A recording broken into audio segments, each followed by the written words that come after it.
rev up your engines.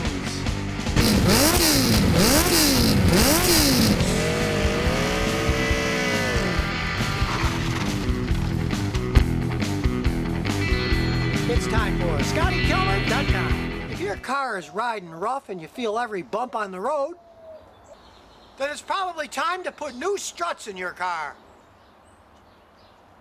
So today I'm going to show you how to put front struts on a Honda. So first we'll jack it up and take a tire off. Away it goes.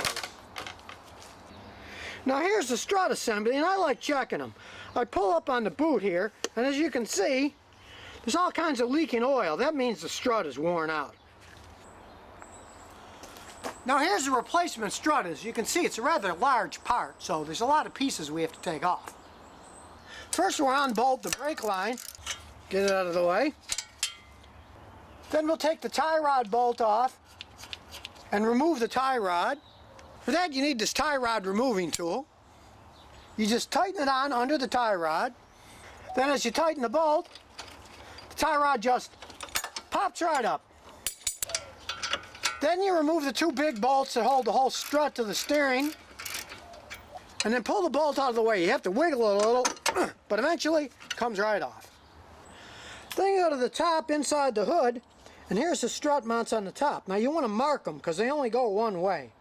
So get a little white paint, paint the bolt here, mark it here, and mark it here so you know which side goes in the front. Then when you remove the bolts, the whole assembly comes down.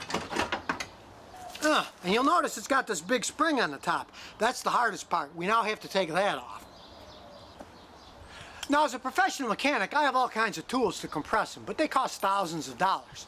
You can use these little spring compressors. They only cost about 60 bucks for a pair, and they last forever. They're just a simple screw. You just hook the spring compressors on each side of the spring opposite each other and tighten them up until the spring is loose and you can take it off. Then you take the top bolt off and the whole thing comes off. Then take the dust shield from the old one and slide it on a new one. Then get your spring assembly and put it back on top and bolt it on. Get it on nice and tight. And then start loosening the bolts that hold the clamp on. And then take them off. And there it is, ready to bolt back on. Then slide it in the bottom and put the bolts on the top here. And make sure you put the painted one in the front where you took it off. Hey, this job's making me sweaty, so I'm taking my coat off and just using my shirt. Then you take the axle stub and slide it back in to the strut. Then slide the bolts through. They're kind of hard sometimes, so you might whack them. There it goes. And put them on nice and tight. Then go to the tie rod and put that back on. And it's whole. And tighten the bolt.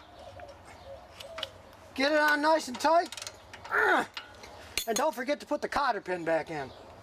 Stick it in the hole and bend it over so it doesn't fall off. And don't forget to put the brake line back on and bolt it up too. And that's it. One strut replaced. Now of course you got to do the other side too, but it's exactly the same as this except it's on the other side. So the next time your car starts bouncing around and somebody tells you you need to spend a small fortune replacing the struts, hey, do it yourself. And remember, if you've got any car questions, just visit ScottyKilmer.com. And I'll answer them as soon as I get back from this ride.